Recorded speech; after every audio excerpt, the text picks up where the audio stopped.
नागपुर में आयोजित एक विशेष कार्यक्रम में योग गुरु बाबा रामदेव ने Patanjali food and herbal park का उद्घाटन किया।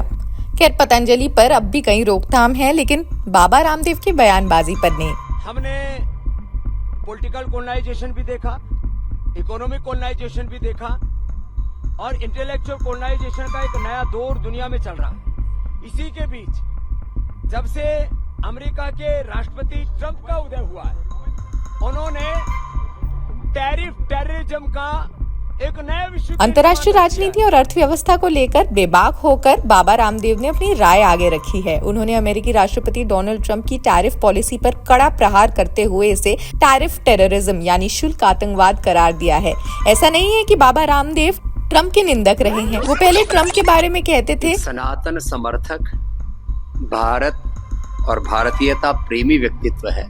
जैसे हम भारत में राष्ट्रवाद को सर्वोपरि मानते हैं, तो डोनाल्ड ट्रंप का राष्ट्रवाद अमेरिका और अमेरिकन फर्स्ट, और ये विचार राष्ट्र धर्म, राष्ट्रहित, राष्ट्र प्रेम सर्वोपरि है। उसके वो ध्वजवाहक हैं कि अपने देश को सर्वोपरि मान करके जो आगे बढ़ेगा वही राजनीति करेगा, वही शासन करेगा, वही कुछ नया इतिहास गढ़ेगा। अब उन्होंने कहा ट्रंप ने लोकतंत्र की सभी मर्यादाओं को तोड़ दिया है। न तो वो वर्ल्ड ट्रेड ऑर्गेनाइजेशन की सुनते हैं, न ही वर्ल्ड बैंक की। डॉलर की कीमत बढ़ाकर गरीब और विकासशील देशों की अर्थव्यवस्था को तबाह किया जा रहा है। सुनिए उनका पूरा बयान। जब से अमेरिका के राष्ट्रपति ट्रंप का उदय हुआ है, उन्होंने टेररिज्म का एक नया विश्व कीर्तिमान रच दिया है। पूरी दुनिया के गरीब और विकसित देशों को जिस तरह से वो डरा रहे, धमका रहे हैं, उन्होंने लोकतंत्र की मर्यादाओं की धज्जियां उड़ा दी है। न WTO को मान रहे हैं, न UNO को मान रहे हैं, वर्ल्ड बैंक IMF को अपने अकॉर्डिंग चला रहे हैं, अपने डॉलर की इतनी कीमत बढ़ा दी है।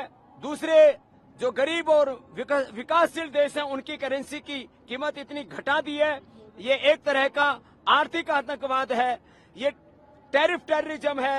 ये अलग तरह की दुनिया को एक अलग दौर में लेकर के जा रहे हैं।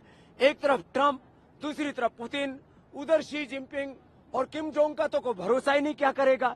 ऐसी तमाम परिस्थितियां जो दुनिया में एक भयावह बनी हुई है, ऐसे में भारत को शक्तिशाली बनाना होगा, विकसित बनाना होगा, नहीं तो पूरी दुनिया को एक महाविनाश की तरफ कुछ शक्तिशाली मुल्क ले जाना चाहते हैं। इसलिए हम सब भारतीयों को एकजुट होकर के एक सशक्त राष्ट्र का निर्माण करके इन सारी विध्वंसक ताकतों को जवाब देना पड़ेगा।